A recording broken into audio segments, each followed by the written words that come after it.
and welcome to another edition of the Quick Picks show on bookmakers.com TV.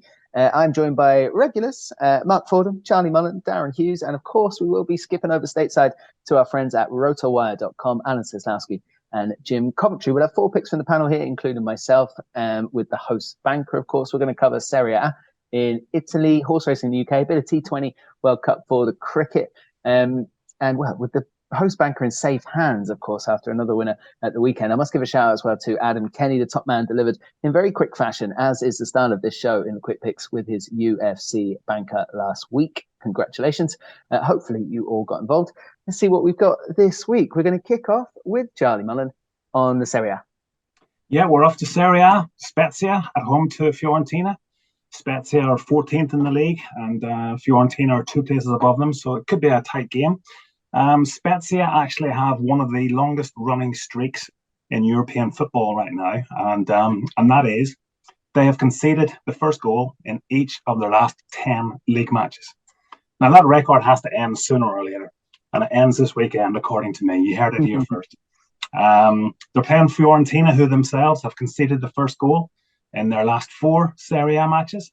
So I'm going for Spezia to score first. Very generous odds of 13-8 or plus 163 for our American viewers. Okay, Spezia to score first against Fiorentina, Sunday, 2 p.m. UK time. That's from Charlie Mullen. Now, the last time we got Mark Fordham on here and he talked about cricket, he landed a top batsman bet. I think we've got something similar from the T20, Mark. Yeah, we have. Thanks, Dean. So New Zealand are taking on Sri Lanka in the Super 12 stage of the World T20 in Sydney, 9 a.m. UK time, 4 a.m. Eastern on Saturday morning. New Zealand top the group after 2 rounds of matches, after absolutely pummeling the host Australia in the first match, before the second was rained off against Afghanistan on Wednesday. Group 1 is going to be really, really tight. So any loss for a team at this point is probably going to be terminal for their chances. Sri Lanka started off with a convincing win over Ireland as the team spinners stymied their opponents, but they followed up with a pretty big loss to Australia. Now they come up against New Zealand opener Devon Conway, who became the 3rd fastest batter to 1,000 T20 international runs in the opener against Australia. He has the highest career batting average of anyone in the world, in history, actually, in T20 internationals. Wow. In a game against Australia, he top scored with 92 not out. His last 5 scores in T20 internationals read 92 not out, 14, 64, 49 not out, and 70 not out. He's in great form, and as a top-class player of spin, he should be well placed to counter Sri Lanka's battery of spinners. I think a price of 10-3 or plus 333 on him to be the top batter in the match is an absolute steal. So take it while you can. Devon Conway to set some fireworks off in the New Zealand versus Sri Lanka game. Saturday morning UK time, 9:30 in that T20. Do follow Mark, because he does know his cricket. We're going to head over to the NFL. Another week of action over there. And of course, that means I'm handing over to Alan Seslowski and Jim Coventry at rotowire.com. I'm picking the San Francisco 49ers minus 1.5 over the Los Angeles Rams. The 49ers have beaten the Rams in 7 straight regular season games, but recency bias will have many remembering the 49ers getting blown up by the Chiefs last week and forgetting how bad the Rams have been before their bye week.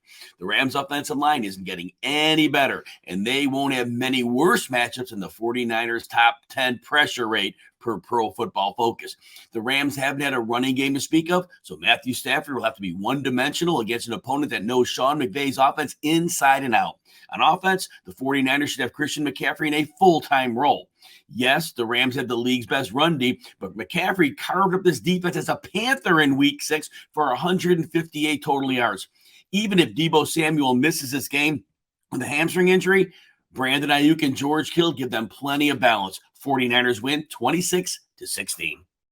Okay, welcome back to the Quick Pick Show on bookmakers.com TV. Thank you to Alan Seslowski and Jim Coventry with their NFL update for the next round of matches in the gridiron. A bit of horse racing now from the UK. It's Darren Hughes. Over to you.